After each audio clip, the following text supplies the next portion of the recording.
वहीं बीजेपी प्रत्याशी करण भूषण के काफिले से एक बड़ा हादसा हुआ है। पुलिस एस्कॉर्ट की गाड़ी से बाइक सवार की भिड़ंत हुई और बाइक सवार 2 युवकों की मौके पर ही मौत हो गई है। यह बड़ी खबर। बीजेपी प्रत्याशी हैं कैसरगंज से करण भूषण, ब्रजभूषण के बेटे हैं। इस बार बीजेपी ने उन्हें अपना प्रत्याशी बनाया है। उनके काफिले में जो पुलिस एस्कॉर्ट की गाड़ी थी, बाइक सवार की भिड़ंत हुई है उस गाड़ी से और मौके पर ही 2 युवकों की मौत हो गई है। ये तस्वीरें हम आपको दिखा रहे हैं जहां पर ये पूरी दुर्घटना हुई थी। आरोपियों की गिरफ्तारी की मांग की जा रही है। स्थानीय लोगों ने विरोध प्रदर्शन भी किया। पहले से ही ब्रजभूषण विवादों में रहे थे, उसकी वजह से बीजेपी ने ब्रजभूषण को टिकट न देकर करण भूषण को टिकट दिया था और प्रत्याशी बनाया था कैसरगंज से। और आज ये अपने आप में एक बड़ी दुर्घटना हुई है। हालांकि दुर्घटना जो काफिले में चल रही पुलिस एस्कॉर्ट की गाड़ी थी उससे हुई थी। बाइक सवार आगे निकल रहे थे, 2 बाइक सवार थे जिनकी भिड़ंत पुलिस एस्कॉर्ट की गाड़ी से हुई है और दोनों बाइक सवार की मौके पर ही मौत हो गई है।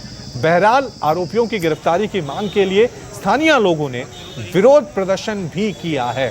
तो मुश्किलें एक बार फिर बढ़ गई हैं कह सकते हैं ब्रजभूषण परिवार की। पहले ब्रजभूषण को टिकट नहीं दिया गया, उनके बेटे को टिकट दिया गया और अब ये एक्सीडेंट चुनावों के वक्त अपने आप में कई तरह के सवाल खड़े करता है।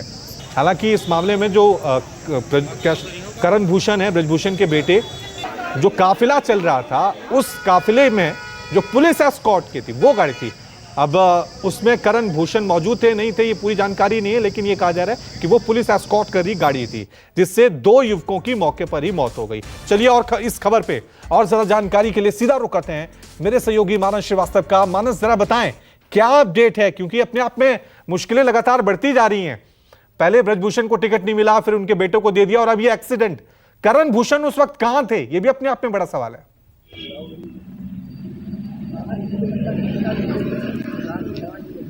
जी, ये तो अभी तक नहीं मालूम पड़ पाया कि करण भूषण कहाँ थे, लेकिन इतना जरूर है कि बहुत लंबा काफिला चलता है गोंडा में ब्रजभूषण शरण सिंह का और उनके परिवार के लोगों का। और कई बार ये देखा गया है, बात चाहे जितनी भी की जाए, लेकिन कई बार ये देखा गया है कि इस तरीके के लोग जो बाहुबली हैं या रसूखदार लोग हैं वो अपने लंबे लंबे काफिले लेकर के निकलते हैं और उस वक्त वो परवाह नहीं करते कि सामने कौन आ रहा है। एक तरीके से कह सकते हैं कि बड़ी बेफिक्री से गाड़ी चलाई जाती है। अगर ऐसा ना होता तो 2 मासूम लोगों की जान ना जाती। इसमें 3 लोग घायल हुए, आपको अपडेट कर दूं मैं, इसमें 3 लोग घायल हुए हैं, 2 की मौके पर मौत हो चुकी है, तीसरा भी बेहद गंभीर है। ऐसे में जो लोग हैं वो भी वहां पर काफी नाराज नजर आ रहे हैं। जो पड़ताल हुई है उससे ये मालूम पड़ा है कि जो गाड़ी उस काफिले में शामिल थी वो नंदिनी इंस्टीट्यूट के नाम पर दर्ज है, उसका जो रजिस्ट्रेशन नंबर है गाड़ी का, यानी बिल्कुल स्पष्ट है कि गाड़ी जो है वो ब्रजभूषण सिंह के परिवार की है, ब्रजभूषण शरण सिंह के परिवार की ही है। अभी इसमें और डिटेल आना बाकी है क्योंकि पुलिस तफ्तीश कर रही है, लेकिन इतना जरूर है कि ये जो हादसा हुआ उसमें 2 युवक बेमौत मारे गए। और दूसरी बात यह कि जो चश्मदीद हैं वो बता रहे कि गाड़ी बहुत ही अनियंत्रित होकर के और बहुत ही तेज रफ्तार से पूरा काफिला वो गुजर रहा था। यानी इस बात को समझा जा सकता है कि जो लोग गाड़ी चला रहे थे उनको बिल्कुल भी फिक्र नहीं थी कि अगर सामने कोई आ जाता है तो गाड़ी नियंत्रित हो पाएगी या नहीं भी हो पाएगी। जो घटना है वो बैकुंठ कॉलेज है कर्नलगंज इलाके में, और कर्नलगंज गोंडा का ही हिस्सा है। वहां से ये काफिला गुजर रहा था जहां पर ये भीषण एक्सीडेंट हुआ।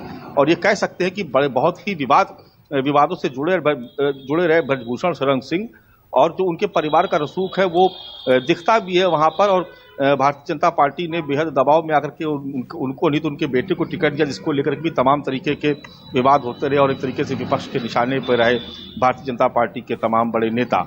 लेकिन इस घटनाक्रम ने एक बार और मुसीबत बढ़ा दी। ये अलग बात है कि वहां पर वोटिंग हो चुकी है, लेकिन बावजूद इसके जो घटना हुई है अपने आप में बेहद अफसोसजनक घटना है, जिसमें 2 लोगों की मौत हो गई है, तीसरा व्यक्ति घायल है। फिलहाल जो लोग हैं वो बेहद नाराज नजर आ रहे हैं, वहां पर हंगामा कर रहे हैं और फिलहाल इस पूरे मामले में पुलिस अभी भी अपनी तफ्तीश कर रही है। ठीक है, शुक्रिया मानस तमाम जानकारी के लिए।